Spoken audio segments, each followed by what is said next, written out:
આપ નિહાળી રહ્યા છો અડીખમ ગુજરાત. લુણાવાડા ભાજપના ઉમેદવારના પ્રચારમાં ઉત્તરાખંડના મંત્રી. લુણાવાડા વિધાનસભા બેઠક પર ભાજપના ઉમેદવાર જિગ્નેશ સેવકના પ્રચારમાં આવેલા ઉત્તરાખંડના લોકનિર્માણ અને પર્યટન મંત્રી સતપાલજી મહારાજે જનસંપર્ક કરી ભાજપને જીતાડવા અપીલ કરી હતી. લુણાવાડા ગ્રામ્ય વિસ્તારમાં ભુલાખાટના મુવાડા, દોલતપુરા, મલેકપુર, ગેગડિયા, સોનિયાના મુવાડા, કંબોયા, રાજગઢ, નવાગામ પાલ્લી સહિતના ગામોમાં જનસંપર્ક કર્યો હતો. તેમણે ગુજરાતના પ્રસિદ્ધ લોકનૃત્ય ગરબા ઉત્પત્તિ વિશે ગુજરાત અને ઉત્તરાખંડના સાંસ્કૃતિક સંબંધ વિશે ઉલ્લેખ કરતા લોકો સાથે ભાવનાત્મક જોડાણ કર્યું હતું. સતપાલજી મહારાજે ડબલ એન્જિન સરકારથી અવિરત વિકાસ કાર્યોને અને આયુષ્યમાન ભારત, કિસાન સન્માન નિધિ સહિત અનેક જનકલ્યાણકારી યોજનાઓ અમલમાં આવી છે, ત્યારે આ લોકપ્રિય સરકારને ફરીથી બહુમતીથી જીતાડવા અનુરોધ કર્યો હતો. તેમના જનસંપર્કમાં ભાજપના હોદ્દેદારો અને કાર્યકરો જોડાયા હતા.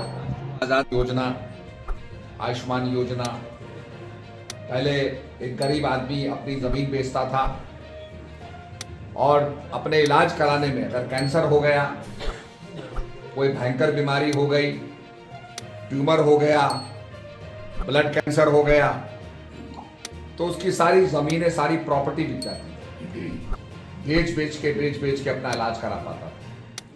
परंतु आज आयुष्मान योजना से आपको 5 लाख रुपए का इलाज फ्री हो रहा है. तो माननीय प्रधानमंत्री जी ने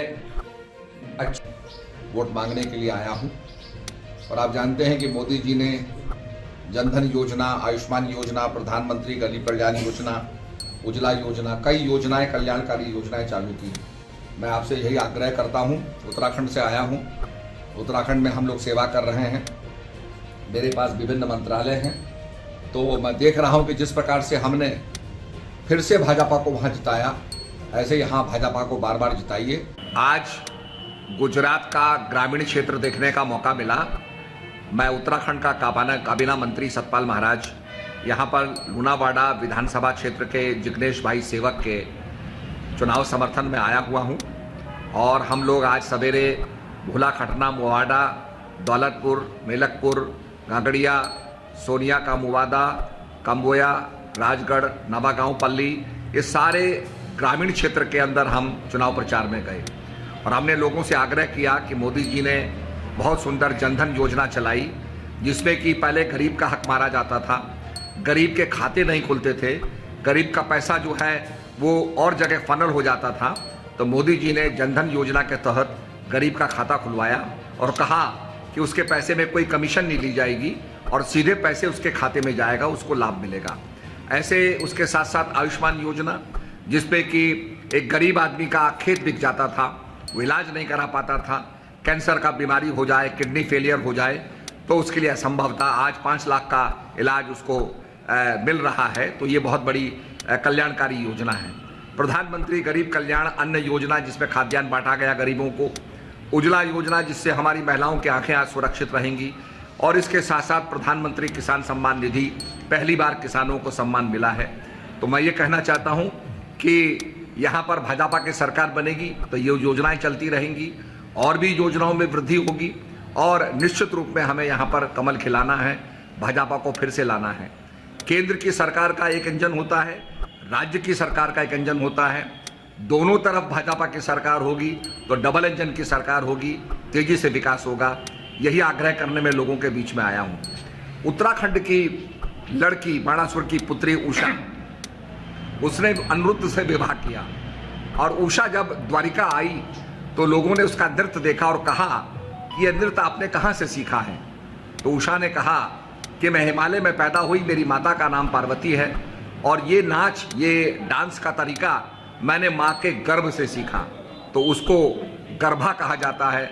तो गुजरात का जो गरबा है उसका मूल जो है उत्तराखंड है. तो आज उत्तराखंड और गुजरात का बहुत पारस्परिक संबंध है. तो निश्चित रूप में मैं ये आग्रह करने आया हूँ. आपने देखा होगा कोविड काल के अंदर 130 करोड़ जनता को वैक्सीनेशन लगवाना अद्भुत काम था.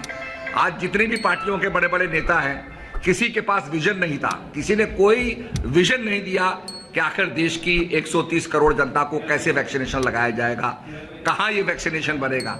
मोदी जी ने कहा कि विदेशों से वैक्सीनेशन के आने में 8-10 साल लग जाते हैं, हमें भारत में ही वैक्सीनेशन बनाना होगा. भारत के वैज्ञानिकों को प्रोत्साहित किया, भारत में वैक्सीनेशन बनी, मेक इन इंडिया वैक्सीनेशन बनी, भारतवासियों को लगी, एक दफे नहीं 3-3 दफे लगी। तो निश्चित रूप में आज हम धन्यवाद ज्ञापित करना चाहते हैं मोदी जी के लिए कि आपने देश की सुरक्षा की, हमारी सुरक्षा की, हमारी परिवार की सुरक्षा की। आज जिस बुलंदी से आप भारत को आगे ले जाना चाहते हैं, अभी आपने देखा होगा यूक्रेन के अंदर बहुत से भारतीय फंस गए और माननीय प्रधानमंत्री जी ने पुतिन से कहा, जेलेंस्की से आग्रह किया कि भाई युद्ध विराम करो, हमें बच्चे निकालने हैं। और जो बच्चे वहां से गए उन्होंने भारत का झंडा हाथ में लिया। पाकिस्तानी भी बचना चाहते थे, पाकिस्तानी लड़कों ने भी भारत का झंडा लिया, भारत माता की जय बोली। बांग्लादेश के विद्यार्थी थे, नेपाल के विद्यार्थी थे, सभी ने झंडा लेकर के भारत माता की जय बोली और अपनी रक्षा जो है अपने आप को बचाया। तो कहने का मतलब है जिस प्रकार से भारत बुलंदियों पर जा रहा है, तो निश्चित रूप में मोदी जी को शक्ति प्रदान करनी है और यहाँ पर से भाजपा को जिता के यहाँ के जो हमारे प्रत्याशी जिग्नेश भाई सेवक जी हैं उनको जिताना है। पूरा संसार, दुनिया आज गुजरात की तरफ देख रही है कि मोदी जी जिस प्रकार से भारत को आगे बढ़ा रहे हैं, भारत को विश्व गुरु बनाना चाहते हैं, तो हमें भी उसमें योगदान देना है ताकि हमारा भी एक योगदान हो। आपको पता है, एक चिड़िया जंगल में आग लग गई तो चिड़िया आग को बुझाने के लिए एक एक बूंद पानी लाती थी और बुझाती थी। तो किसी ने कहा, चिड़िया ये क्या कर रही है? उसने कहा, इतिहास लिखा जाएगा और इतिहास में लिखा जाएगा कि जंगल में आग लगाने वाले कौन थे और आग बुझाने वाले कौन थे। मैं आग बुझाने वालों में अपना नाम लिखाना चाहती हूँ। इसलिए हमें भी नाम लिखाना है कि जो गुजरात का विकास करना चाहते हैं, जो भारत का विकास करना चाहते हैं, उस सूची में हमने अपने नाम को लिखाना है और कमल खिलाना है और यहाँ से भाजपा को जिताना है। बहुत बहुत धन्यवाद।